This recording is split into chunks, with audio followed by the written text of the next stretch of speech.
সৈনিক কাকে বলে জানেন?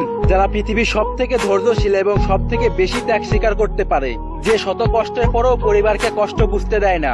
যখন প্রচন্ড গরমের তাপে আপনি একটা পাতলা টি শার্ট পরে থাকেন এবং এসি কিংবা ফ্যানের বাতাস উপভোগ করেন, ঠিক তখনই সৈনিকেরা আপনার থেকে 3 গুণ মোটা ইউনিফর্ম, নিরাপদ বুট জুতা, লেগ গার্ড 2 কেজি ওজনের bullet proof vest, helmet 4 KG ওজনের লোড ম্যাগাজিন, 4 কেজি ওজনের রাইফেল এবং অনেকগুলো দায়িত্ব নিয়ে রাস্তার পাশে দাঁড়িয়ে থাকে আপনার নিরাপত্তা দেওয়ার জন্য, তাদেরকে বলে সৈনিক। যখন প্রচন্ড ঝড়ে আপনি নিরাপদ আশ্রয়ে অবস্থান করেন, ঠিক তখনই সৈনিকেরা দুটো টিনের নিচে চারপাশ খোলা ডিউটি পোস্টে অবস্থান করে এবং বিদ্যুৎ চমকানো আলোতে শত্রু খুঁজতে থাকে, তাকেই বলে সৈনিক। হাড় কাঁপানো শীতে আপনি যখন আরাম করে শুয়ে থাকেন, তখন সৈনিক খোলা আকাশের নিচে কুয়াশার চাদরে ঢাকা পড়ে।